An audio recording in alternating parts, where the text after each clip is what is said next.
Ang pagiging tunay na marunong sa buhay ay ang pagiging palaging handa.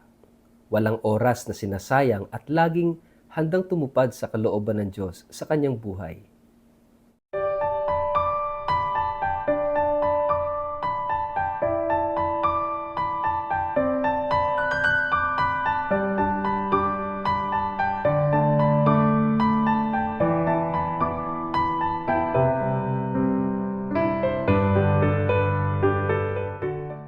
Ang mabuting balita ng Panginoon ayon kay San Mateo. Ang kaharian ng langit ay maitutulad dito. May 10 dalagang lumabas upang sumalubong sa lalaking ikakasal. Bawat isa'y may dalang ilawan. Ang 5 sa kanila'y hangal at ang 5 na may matatalino. Ang mga hangal ay nagdala ng kanilang mga ilawan ngunit hindi nagbaon ng langis. Ang matatalino na may nagbaon ng langis. Bukod pa sa nasa kanilang mga ilawan. Naantala ang pagdating ng lalaking ikakasal, kaya't inantok at nakatulog sila sa paghihintay. Ngunit ng hating gabi may sumigaw, narito na ang lalaking ikakasal. Lumabas na kayo upang salubungin siya. Agad bumangon ang 10 dalaga at inayos ang kanilang ilawan. Sinabi ng mga hangal sa matatalino, bigyan naman ninyo kami ng kahit kaunting langis. Aandap-andap na ang aming mga ilawan. Baka hindi ito magkasya sa ating lahat. Mabuti pa'y pumunta muna kayo sa tindahan at bumili ng para sa inyo. Tugon naman ng matatalino. Kaya't lumakad ang 5 dalagang iyon upang bumili ng langis. Habang wala sila, dumating ang lalaking ikakasal. Ang 5 nakahanda ay kasama niyang pumasok sa kasalan at isinara ang pinto. Pagkatapos, dumating naman ang iba pang dalaga. Panginoon, Panginoon, papasukin po ninyo kami. Pakiusap nila. Ngunit tumugon siya, sino ba kayo? Hindi ko kayo kilala. Pagkatapos ito'y sinabi ni Jesus, kaya't magbantay kayo, sapagkat hindi ninyo alam ang araw o ang oras man. Mga kapatid, ang mabuting balita ng Panginoon.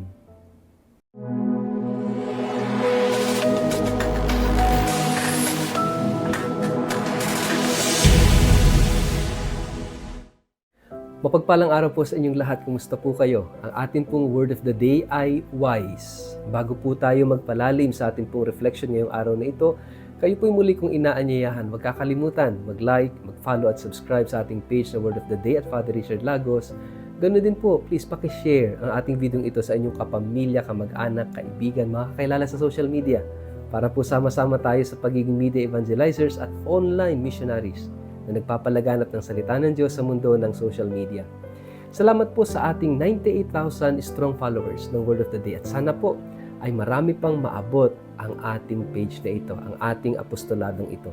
At salamat po sa inyong mga dasal sa aming mga pari. Naging matagumpay, makahulugan at mabunga ang naganap na National Retreat for Priests sa Cebu nitong mga nakaraang araw. Thank you very much for your love and for your prayers for your priests. Sana patuloy niyo po kaming ipagdasal.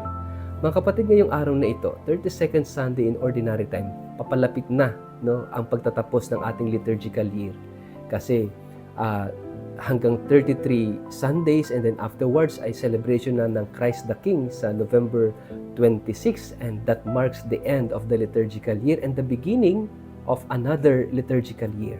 Dahil yung susunod na linggo doon ay Advent season na, bagong liturgical calendar na. Kaya nga, itong linggong ito ay nagpapaalala sa atin, how did we spend our previous year? Sa kahangalan o sa katalinuhan? Naging marunong ba tayo o naging hangal tayo? And paano natin haharapin yung panibagong taon na naman ng ating liturgical year? Sana we grow in wisdom. Hindi tayo mamuhay ng hangal pa rin sa susunod na liturgical year.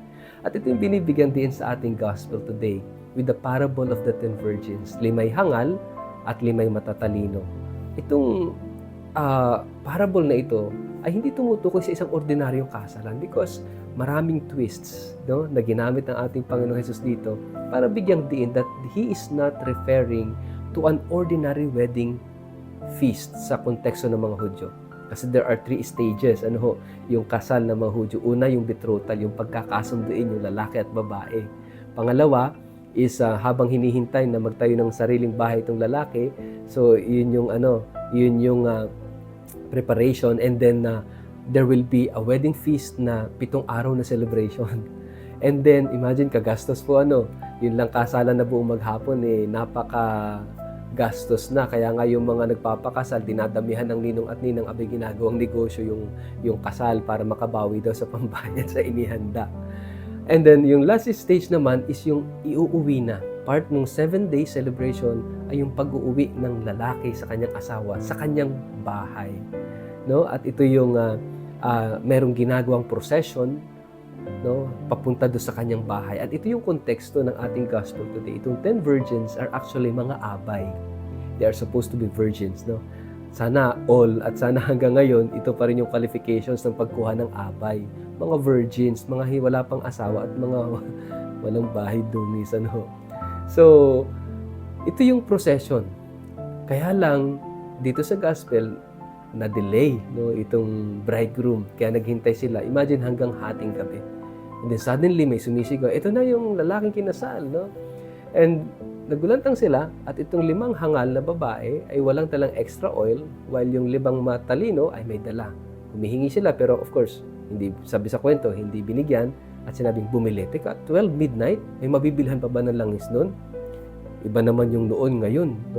Ngayon, marami ng mga open 24 hours na mga tindahan, pero noon, panahon ng Panginoon, wala.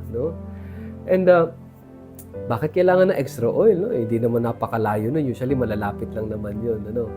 And then, nakakatawa pa rito sa ating gospel, nung bumili itong 5 hangal, nung nalit na sila, of course, nung nakapasok na lahat ng bisita sa loob ng bahay, kasi indoor celebration. Tapos kumakatok sila, at sabi dun, sino kayo? Hindi ko kayo kilala. Imagine, hindi sila pinapasok. Pero kung ito'y kasalan sa panahon ngayon, hindi pwede yun. Kasi usually, ang pinipiling abay ay kaibigan, kapamilya, kamag-anak ng kinasal. Imagine, bakit hindi sila papapasokin? So, itong mga unusual na mga pangyayari dito sa kwento ni Jesus is actually telling us na He is not referring about an ordinary Jewish wedding here. Kundi ang tinutukoy niya ay mas malalim dito. At ito ay walang iba kundi ang kaharian ng Diyos. Jesus always represents the kingdom of God to a wedding feast, na tayong lahat ay inaanyayahan. At yung paghahari ng Diyos ay nag-uumpisa sa buhay nito. The kingdom of God is at hand, sabi nga. Kaya nga, magandang tingnan natin sa ating sarili. Pinaghaharian na ba tayo ng Diyos as we end this liturgical year? And as we enter into another liturgical year, ang tanong, gusto pa ba nating pagharian tayo ng Diyos? Gusto ba natin palaging maghari ang Diyos sa buhay natin, o tayo yung naghahari, o sino yung naghahari-harian? Sa November 26, we will celebrate Christ the King, and it marks the end of this year and the beginning of another year. Yung paghahari ng Diyos. Kaya nga rito, ang paanyaya is maging marunong. Anong pagiging marunong? Is to keep the faith. Keep the light of faith burning. Yung huwag tayong mawawala ng pananampalataya, pag-asa at pag-ibig. Ito yung langis na kinakailangan dala-dala natin palagi, araw-araw sa buhay natin. Na huwag nating hayaang manghina, mawala ang ating pananampalataya. Why? Because if we have faith, sabi nga, then we have hope. Kapag may pananampalataya, meron tayong pag-asa. Kapag wala na tayong pananampalataya, for sure mawawalan tayo ng pag-asa. At mauwi tayo sa kawalan ng direksyon, sa kawalan ng kahulugan ng buhay. And it will affect our relationship. Kaya nga sabi, if you have faith, then you have hope. If you have hope, you live differently. Iba yung buhay ng taong puno ng pag-asa. Puno yun ng pagmamahal sa Diyos at sa kapwa at sa sarili. Kasi ang taong walang pag-asa, sinisira na yung sarili, sinisira yung kapwa, at sinisira yung Diyos sa buhay niya.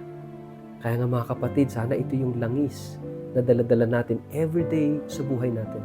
At ito yung magdadala sa atin sa paghahari ng Diyos, sa buhay na walang hanggan.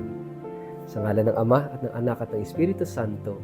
Amen. Ama naming Diyos, maghari ka sa amin, manatili ka sa amin, at nawa ay umunlad kami sa aming pananampalataya, pag-asa at pag-ibig upang kami lubos na maging marunong at matalino sa buhay na ito.